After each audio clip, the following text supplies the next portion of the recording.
Ladies and gentlemen, please welcome Jimmy Kemp. Okay.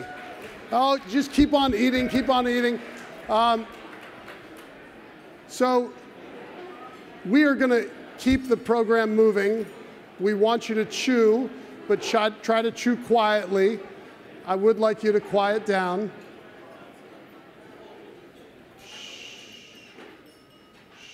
Thank you, thank you. So please continue eating, being very respectful of your time and appreciative of you. We want to keep everything going. These relationships do mean so much, and it's the power of the personal that makes anything in life work. One of the personal relationships that I've developed recently is with Todd Ricketts, the co-owner of the Chicago Cubs, a businessman, a husband to Sylvie Legere, a father, and a guy who cares deeply for his community. And when he asked us to come to Chicago, we were incredibly excited and appreciative of what he did for us, not only by providing some financial capital for us, but also bringing together the human capital of so many Chicago community members, many of whom are here with us this evening. And I've been able to spend in the last year, I've been to Chicago 8 or 9 times. And we had our May 11th Kemp Forum on Expanding Opportunity there. And it was because of Todd's vision to see his community improve, to see equality of opportunity become a reality. So ladies and gentlemen, please welcome my friend and a great supporter, Todd Ricketts.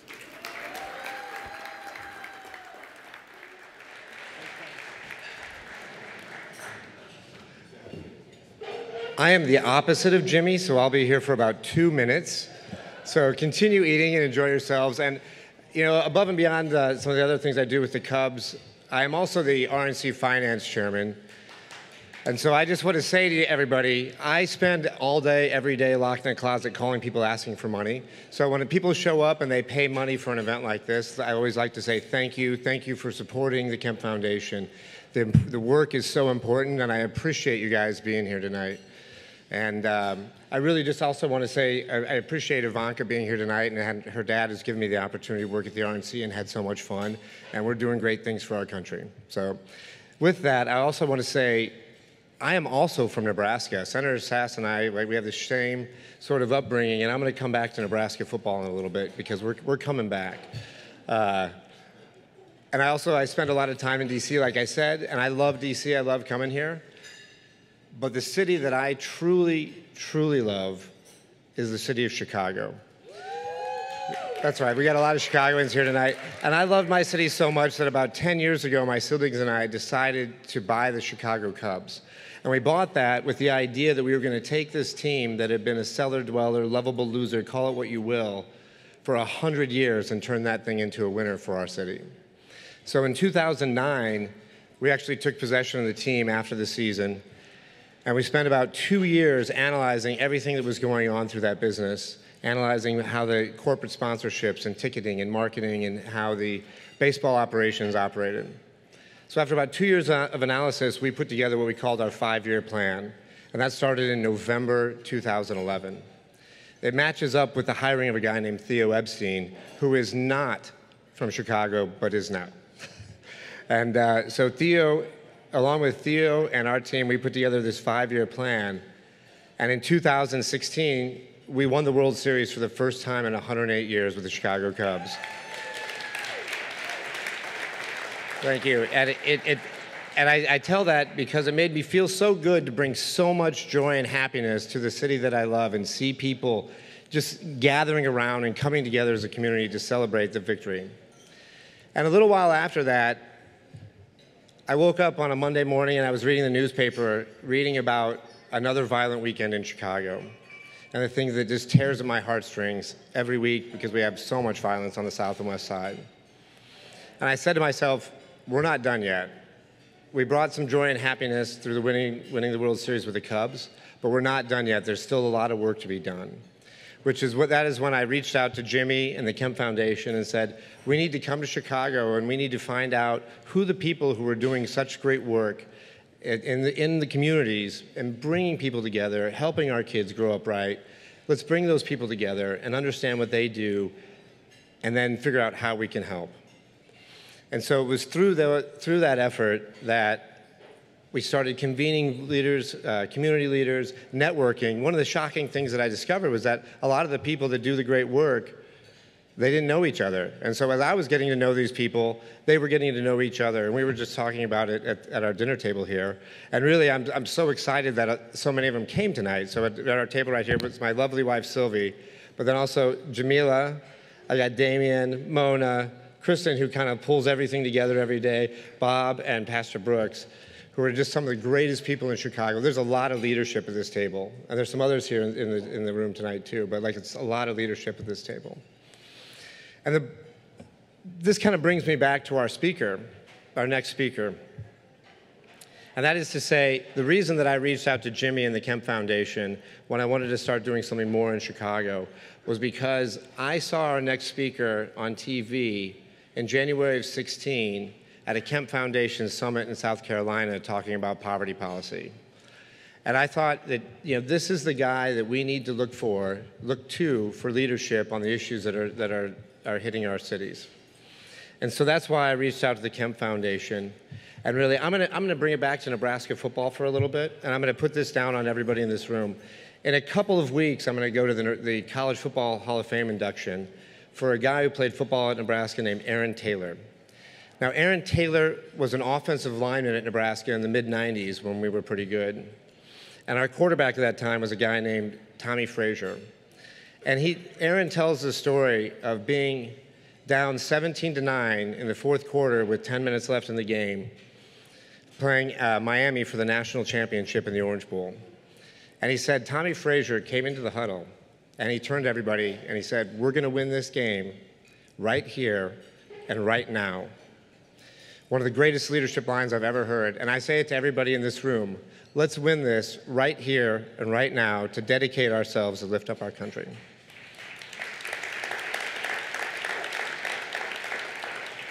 And so we're going to move on, and I'm going to introduce to you Tim Scott, who is one of the greatest senator from South Carolina because Lindsay's not here, right? I'd really just say the man who has been so important to making sure that Jack Kemp's vision became reality in the 2017 tax reform bill. The bill that's lifting up our country right now by creating economic growth and also creating economic opportunities. Sorry about that. So with no more ado, I'm going to introduce you Senator Tim Scott from South Carolina.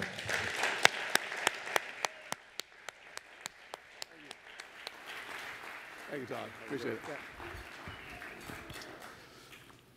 Thank you very much, Todd, for your leadership. There's an old scripture in the book of Proverbs. I think it's Proverbs 31:8 or verse 9 that says, "Stand up for those who cannot stand up for themselves." And that's what Todd was talking about. Todd was talking about his strong desire to stand up for people who cannot stand up for themselves. Even if they have all the talent in the world, sometimes you have to bring the resources to where the talent is. And I love inspired leadership like Todd Ricketts, who's willing to do that in Chicago, Nebraska, and South Kakalaki. That's South Carolina for those of you who are not from South Carolina. One quick word on Jack Kemp to the Kemp clan here and the two over there as well. I was talking about opportunity zones on Friday evening to a group of about 60 African-American businessmen. And one guy stopped me as I was talking about my passion for the enterprise zones and how the opportunity zones will change the world. And they were all leaning in, and then one guy named Willis Ham stood up and said, "The passion that you're talking about was real in Jack Kemp."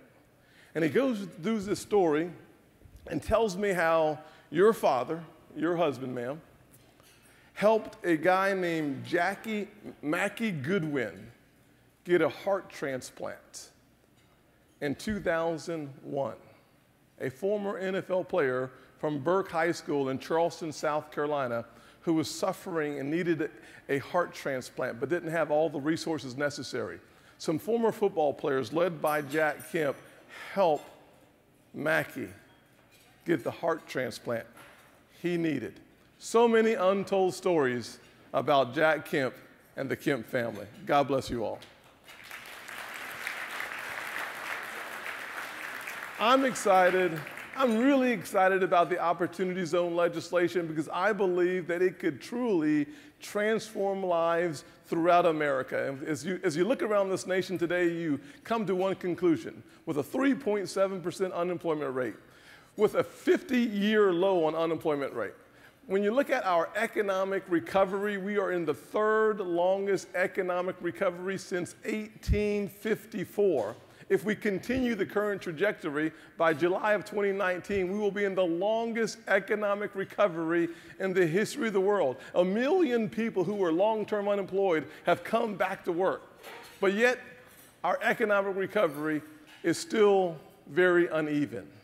Opportunity zones allows us to go into those distressed communities where the unemployment rate is where the poverty rate is 31%, and the unemployment rate is about 3 times higher than normal. By doing this, by focusing our attention on those who have a capital gain. If you have a capital gain, you can defer your capital gains burden, capital gains tax, 23.8%, up to 7 years if you reinvest your resources in one of the distressed communities. And if you will keep your resources there for 5 years, you can get a 10% reduction on your capital gains tax burden. If you keep it there for 7 years, you can get a 15% reduction on that capital gain. But whatever you're investing in within the distressed communities targeted by the governors, as that new business, that new real estate investment starts to grow, it grows capital gains tax free. Capital gains tax free for a decade. And let me close with this. I know we're a little behind and they gave me 17 minutes. I'm only going to take 4. They actually gave me 7, but it just sounded better. My jokes are funnier than you're laughing, but that's okay. So in my grandfather's generation, he oftentimes would tell me stories of how, as a young man, South Carolina, that segregation was so hard and so incredibly impossible to overcome that by the 3rd grade, most African American men were out of school and at work. And my grandfather heard opportunity, but it was only whispering. In my generation, we heard opportunity knocking. And many of you may have been here last year as I shared my story of being a kid in a single-parent household, losing my way, finding hope and opportunity through a great, powerful mother who believed that sometimes you have to motivate your child at the end of a switch. Now, for those of you who don't remember what the switch is, it's a Southern apparatus of encouragement. She applied it favorably. I also had an amazing mentor who taught me the value of business and entrepreneurship. So opportunity started knocking. But with opportunity zones, I believe that opportunity can shout from the mountaintops to kids in places like I grew up and share a new narrative about the American dream. And I'm so happy that tonight our award recipient, Jimmy, if you'll come on back up here, our award recipient understands and appreciates the necessity of investing in those distressed communities and worked hard to become the vision of Opportunity Zones. Why don't we present an award? So before we bring Sean up, I just want to, Tim mentioned that he won the Kemp Leadership Award last year. We've done 7 of these, and we appreciate all of our awardees. Tim has been great to come back and join us. We have another awardee with us this evening who I failed to mention. And before we bring Sean up, I'd like everybody to give a round of applause to a U.S. treasurer, the 2014 Kemp Leadership Awardee, Dr. James Billington, and his wife Marjorie, who are sitting up here with my mom.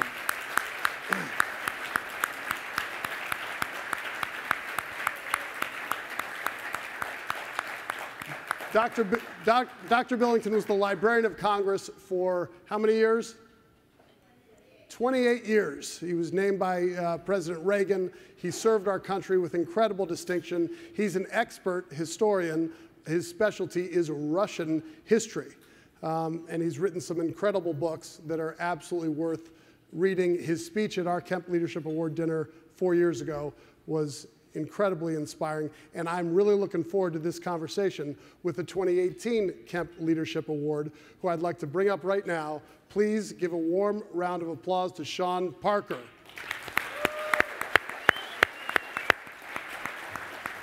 So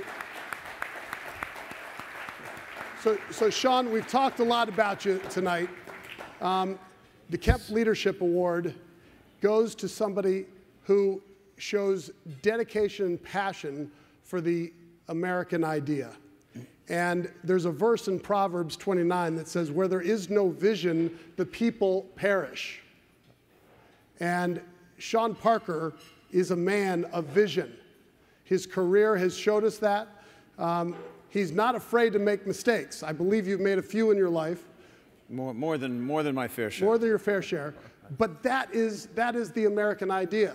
So I'd like to read this to you, and I think hopefully you can see it up on the screen. What the inscription on the award this year says. There's a picture of my father. You can see it up on the screen, being sworn in as Secretary of Housing and Urban Development in 1989. And it reads, our plan is to use enterprise zones to bring jobs, investment, and opportunity to depressed areas. And I believe that given a chance, economic freedom can bring a revival to the inner city, and it can create jobs and housing and dignity for every citizen. These were remarks at the swearing-in ceremony for Jack F. Kemp as Secretary of Housing and Urban Development, February 13th, 1989. Sean, we're presenting this to you for your visionary role in fulfilling the promise of my dad's enterprise zones through the creation of opportunity zones. Congratulations to you. Thank you for joining us, and thank you for being here before you've got a ridiculous travel schedule. Sean, thanks so much. Thank you. And now, you're welcome to say a couple remarks. So I actually have no prepared remarks, which, but I will be rejoining you guys and I can hold this for you the panel. But I have to say at least something. You may. Which is that I don't deserve any of this. You're the awardee. Way too much adulation for something that was like an honor to do, and I have to thank Tim for his leadership. It was an extraordinary process, and I think in some ways it demonstrated to me that a lot of the myths that we have about Washington, or the myths that people have about Washington, that good ideas can't get done, that bipartisan leaders can't come together, are not true. They are myths. They are. And that there is, your father proved this time after time, that it was possible to reach across the aisle and get things done. And even in this incredibly divisive moment in our politics, this for me was like an incredible journey and eye-opening experience, because I never thought about running for office. I never interacted with politicians. Maybe I had enough of a name and a reputation to get a meeting, but if I showed up with a lousy product, nobody was going to buy it. So, but it was an incredible journey, a 10-year process from idea to Tim working with Cory Booker and others to write this bill that ultimately became law in this administration. And yep. So I can't thank you enough. You're welcome. Thank you. I'm glad we get to hear from you. Tim, we will continue this conversation. I'm going to turn it over to you. Sounds and good. You have one more special guest to introduce. Absolutely. Thank you, Sean. Yes, thank you.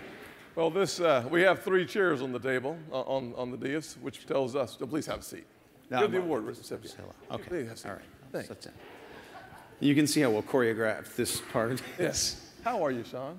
I'm good, Tim. I'm glad to hear that. I love the shoes. These are my comfy shoes. Those are really cool shoes. Now, I understand that you actually have a flight when we finish. And you're going to where? Are we really doing this? New Zealand? Yeah, I'm going to New Zealand. Okay, so we're going to make sure that you catch your flight on time. I know that you have to go through the airport. What ends up actually happening is I go to LA, I pick up my family and my kids, my 5-year-old daughter and my 3-year-old son, and I wake them up, and at this point I think it'll be about 3 in the morning. You're right. Something very ungodly hour. Unattractive time. Ungodly hour to be picking your kids up. And then we're going to fly them 17 hours to another hemisphere where we're going to hang out for 3 or 4 days and then come back. Yeah, awesome. Be great. Yeah.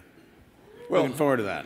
I certainly am excited to have the award recipient on the table with me. And I would love to have a single conversation with you, but there's someone else that we should have on the dais with us. I will say that without any question, when we were looking for help to get the tax bill across the finish line, I kept looking to the same person in the White House. And I will tell you that without any question, we were so thankful that we were able to return $1.2 trillion to the American people because of tax reform. Amazing number. When we were fighting over how to increase the child tax credit and double the standard deduction, I called on the same person. And when I told her that it was impossible for us to get more money, give more money back to the American people through doubling the child tax credit, she said to me, "You can do better." I was like, but we can't do any better. And she's like, "No, you can do better." She was right. We doubled the amount of money that we're able to give back to parents. We doubled the standard deduction. We lowered the corporate tax rate from 35% to 21%. On my way in today from the airport, a man says he's moving. He's just moved his business from Singapore back to America because now we're competitive. Help me welcome to the stage my good friend, Ivanka Trump.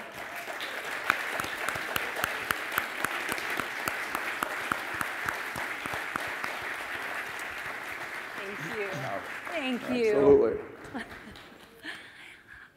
Good to see you. Good to see you, Sean. Hi.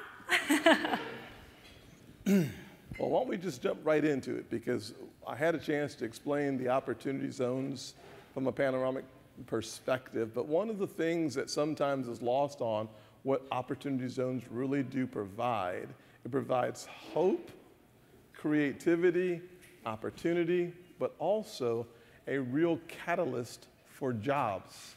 You want to talk about the jobs opportunity because of the opportunity zone legislation, Sean?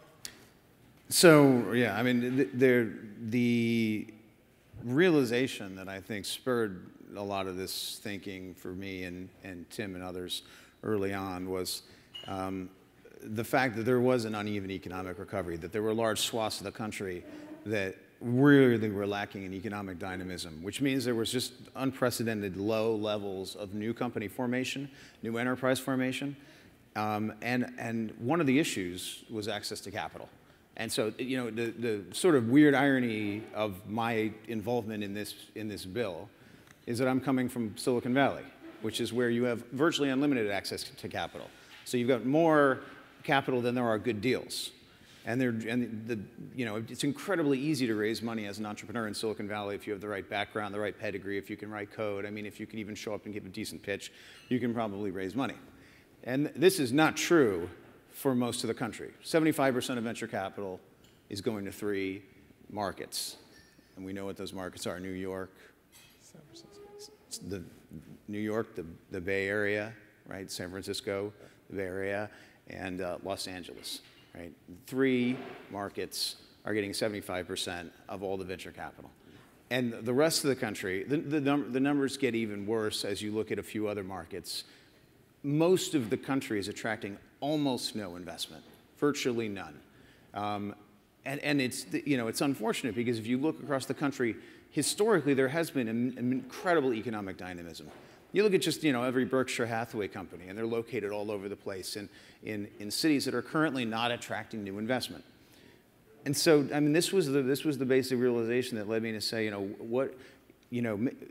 maybe opportunity zones by themselves will not fix all problems related to this economic, disparity and inequality and the inability for all of these regions to equally prosper. But it's a super important step because it allows us to concentrate capital in the hands of investors in a free market-based way, so that those investors can go out and they can identify great opportunities in places that otherwise would not have access to capital. So by solving that access to capital problem, the hope is that we're going to be able to get some businesses started in these places. Some of those businesses are going to be anchor businesses. I talk to people every day now. I talk to investors who are setting up opportunity funds, sometimes now several a day, calling me, wanting advice, wanting to understand the legislation, wanting to get a feel for how they can put it to work. And time after time, and always, the conversation, wherever it starts, it always inevitably ends with, we need to find businesses, in manufacturing businesses, biotech. I had a conversation the other day with a major biotech investor who was talking about how important it is to get ahead of China, to get ahead of other economies with next generation cell therapy, next generation antibody drug conjugate, basically biologic manufacturing, and how interesting it would be if we could go to a place with relatively inexpensive real estate and relatively inexpensive labor and actually build these facilities that require enormous capital expenditure. And that the only way that he could justify doing this, the only way that this was going to happen, was by locating the business in an opportunity zone. And that becomes your sort of anchor tenant, your job creation engine. So the basis of this entire idea is fundamentally about new business formation and about creating jobs. And whatever other benefits accrue, from there on, in terms of real estate values going up and people beginning to move into those areas and local businesses getting formed, it's fundamentally about getting capital, getting access to capital to places that otherwise wouldn't have it, so that businesses can get started in those places and they can get their foot on the first rung of the ladder. One of the things I think you said that was very important, John, was the focus on 3 specific markets as it relates to investment capital pouring into those markets, 2 in California, 1 in New York. That creates a very uneven spread. Because of the opportunity zone legislation, every state has opportunity zones designated in them. The governors of each state had the chance to choose where they wanted to locate those opportunity zones. The opportunity zones were defined around the new market tax credit definition of distressed communities. One of the reasons why I talked about the fact that the average poverty rate in those zones was around 31%, because it's very important for us to acknowledge the fact that each governor did a pretty good job on average of making sure that they shared the opportunity throughout their states. Ivanka, for the last several years that I've been able to get to know you better, you have been focused on making sure that opportunities were experienced in every zip code. Your passion for making sure that families that have been carved out of opportunities are really focused on. Can you talk about the passion around bringing opportunity to every facet of our society and the good work that you've done towards opportunity zones? Thank you, Senator, and I want to reiterate what many have said tonight, which is you were such a formidable champion for this legislation and for opportunity zones and ensuring that it was part of tax reform. And I think it is one of the great sleepers. It's not such a sleeper anymore. People are really waking up to the enormous potential, and it's going to create, in the words of Larry Kudlow, much growth opportunity going forward. But really, for us, what we get excited about and what we wake up every day wanting to do is enable more Americans to achieve the American dream. And we are in a moment where the economy is roaring, where the labor markets are tight, where wages are rising, where there's a feeling of confidence that has been missing for quite some time. And that is exciting. But unfortunately, that's not felt by all. And it's not felt in every community.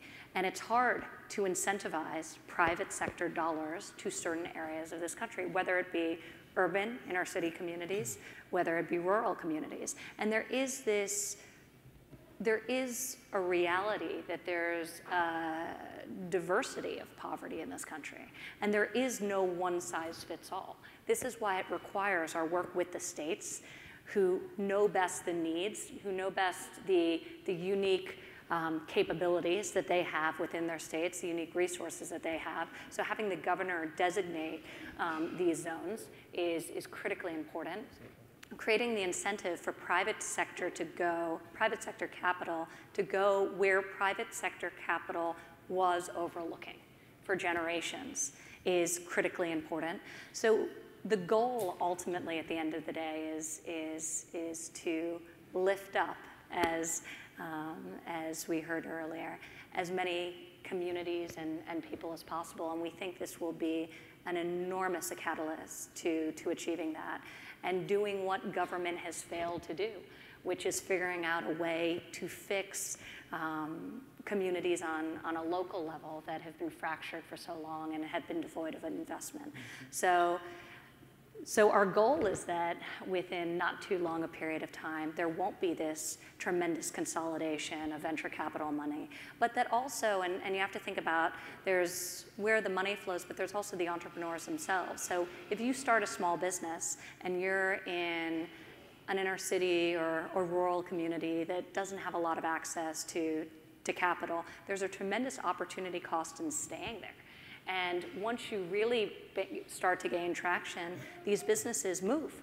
And they move to where the networks are, they move to where the capital exists, and they move out of the communities that they're creating opportunity within. So another element of this that's very exciting is just the ability to maintain this capital in these communities, lock it up for the longer term. And so we're very, very excited about the potential. And the whole White House obviously is behind the effort, the whole administration, around rolling out guidance that will enable this law to achieve maximum success. One of the things I've done over the last several months is I've done a national opportunity zone tour, kind of 9 different locations. And one of the things I found is that everybody is anxious for capital to descend on their communities. And a lot of local governments are looking for ways to collaborate with partners in the private sector in order to create jobs in specific distressed communities that so far have gone without that opportunity. I think about your words again, Sean, about the creation of jobs and not just the development of real estate. One of the misnomers of the Opportunity Zone legislation is that the legislation focuses specifically on real estate because there is a real estate component that's involved in it, but the reality of it is, Sean has said, much of the focus is truly on the creation of jobs. And I think if you work with local government, whether it's city or state government, you have a chance to parlay your success in the private sector into creating opportunities for other very bright kids coming up with amazing ideas, but the capital and their location, there's a chasm in between. You want to talk about that, Sean? Sure. I mean, by and large, the places where opportunity zones are based are places that are not attracting any capital right now. I mean, you certainly don't have venture capital firms focusing, besides impact investment funds and some funds that are really just, have a social good sort of double bottom line. To Tim's point, yeah, there's actually nothing real estate specific about the bill. What it does focus on is the idea of new company formation. It really is designed as a mechanism to attract capital to these areas, do it through funds so that you're leveraging not the government, but free markets and investors with great track records who are able to raise money into these funds, because if the funds aren't successful, if they don't produce a return on investment, then the entire concept will fail. So you attract great fund managers, you incentivize them to deploy capital in places where it wouldn't otherwise go, and in a lot of places, these are going to be businesses that would never have otherwise been located in those areas. So, and again, to reiterate a point that both of you were making, local government involvement is essential, which is one of the reasons why we baked into the bill the fact that even though this is a federal incentive or system, governors made these allocations. They designated, places that were most in need.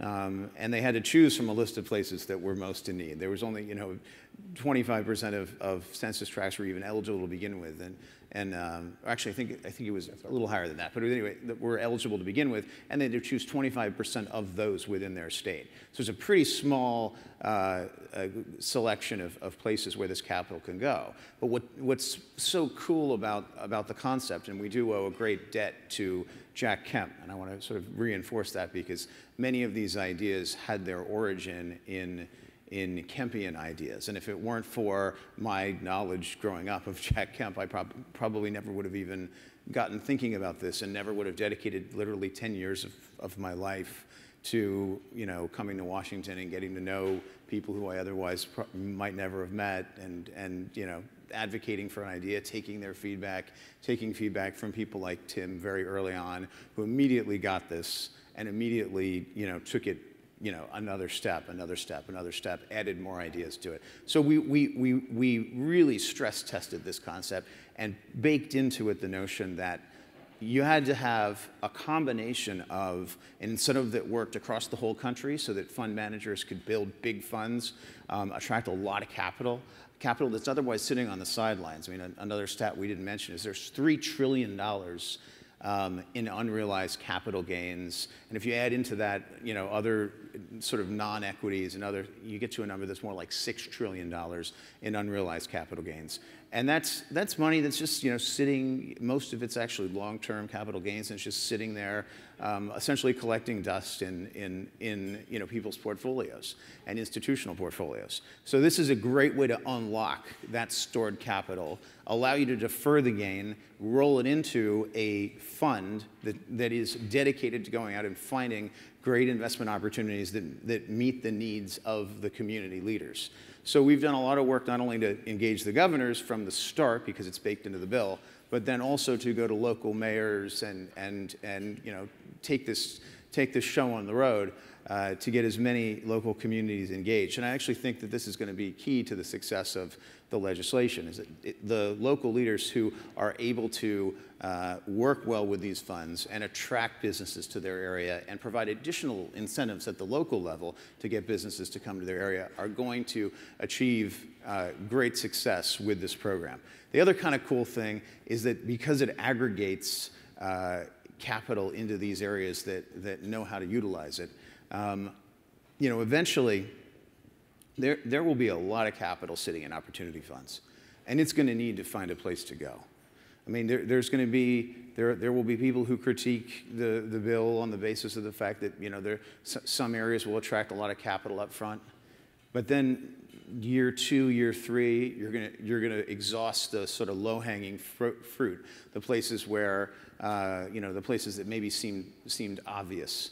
And that capital has to find a home. That capital has to find a home, and it will tend to get aggregated in places where local leaders have figured out a way to either brand their city or create incentives around their city or county or state. So the balance of the federal legislation with local involvement is totally key. One of the things I've noticed through the last few weeks, talking with Cory Booker and I did a conference call with the National Association of Counties. We've done meetings here in DC with the National League of Cities, all wanting to engage at a deeper level. But one of the reasons why is because today we have more jobs than we have people looking for work. And one of the areas that I know that the administration has focused on is workforce development and trying to make sure that we realign the current misalignment with people looking for work and work in their current areas. And so we're going to have to do a better job of bridging the gap, and I think opportunity zones can play a significant role in getting us there. Ivanka, do you want to talk about some of the efforts of the administration around workforce development and how opportunity zones can play a significant role there? Absolutely, and it's been a priority since day one. Ultimately, the forgotten men and women, and those that have been on the margins or on the sideline of the economy, those that have been underemployed, sometimes working multiple jobs, no benefits, now have an opportunity to have upward mobility because the economy is doing so well. But there still is this mismatch between the jobs that are available and the skills that people have.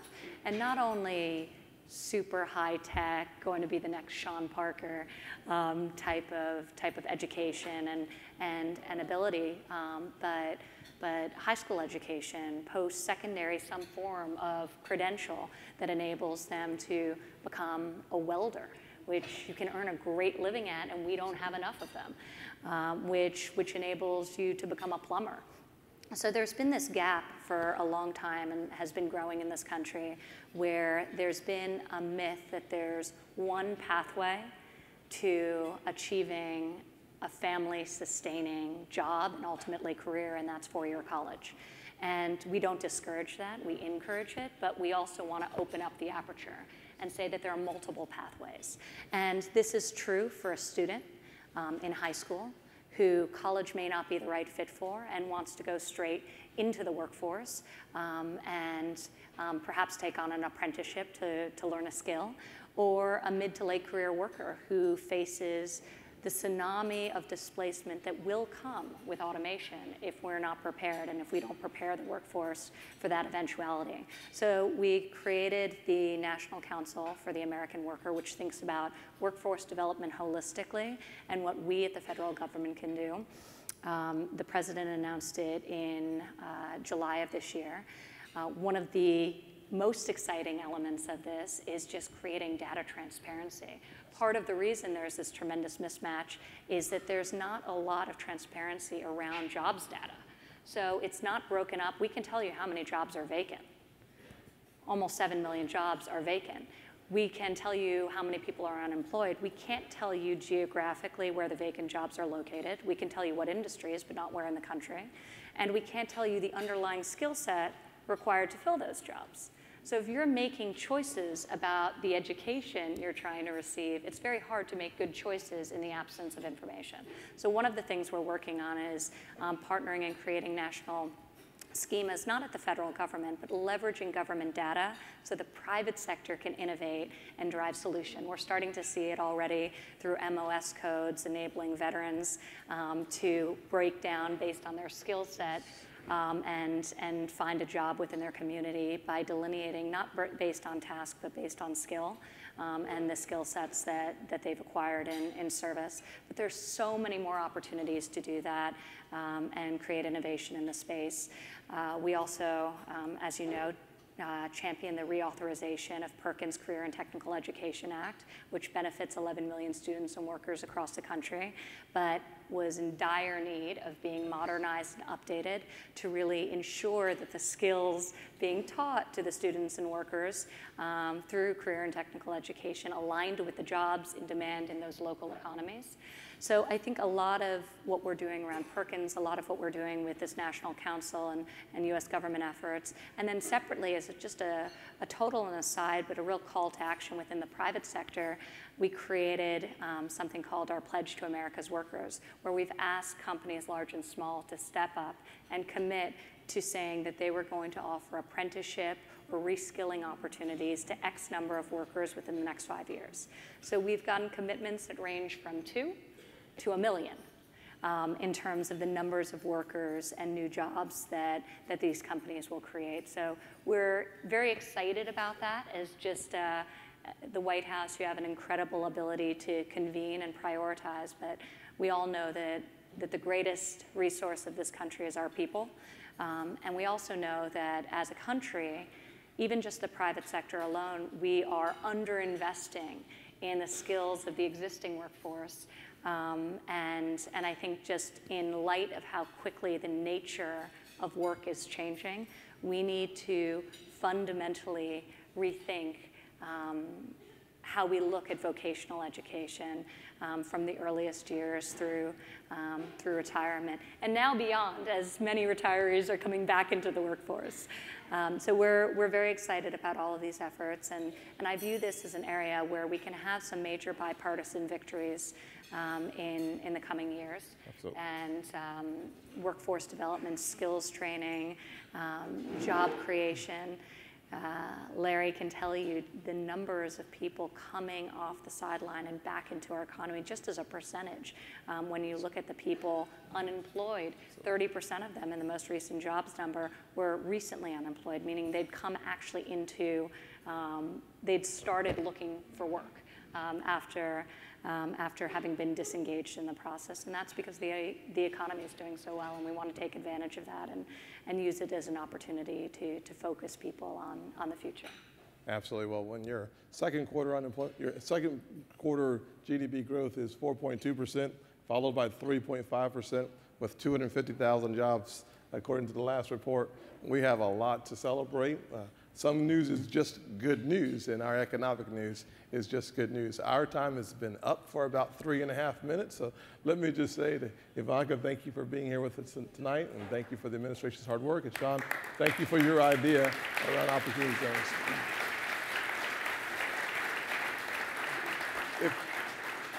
If you're interested in more information on opportunity zones, you can reach out to my office or the Kemp Foundation, and we're happy to get you involved or invested. I can't get you invested, that puts me in jail, but he can get you invested. Thank you so much. All right. Thank you very Kemp much. family, Yes. our great host. Thank you so much. Please join me in giving a warm thank you to Senator Tim Scott, Ivanka Trump, thank you, Ivanka, and our Kemp Leadership Awardee, Sean Parker. Would you all stay on the stage? Ivanka and Tim, I'd like to get a picture with my mom and Sean and Ivanka and Senator Scott. As I close out, I want you all to take the picture. Let's put beauty in the middle. Mom, you and Ivanka. Sean and Senator Scott on the outside. Oh, they don't need me. I'm fine with them. So we'll go right here. Great. Thank you all give them one more warm welcome, warm thank you. You all are wonderful. Mom, thanks for being here. Sean, have a great trip. Ivanka, thank you so much. Thank you. So this is the closing of our evening. Thank you all for being with us. Please stay in touch with us. One quick thing. I want to thank the Jack Kemp Foundation team, Gretchen Moss, Emma Watkins, Celeste Anderson, Corinne Winters, our Kemp Foundation board. Thank you all for all the work that you put into this dinner. Thank you for being with us. God bless you. God bless America. And I hope you enjoyed yourselves. Thank you.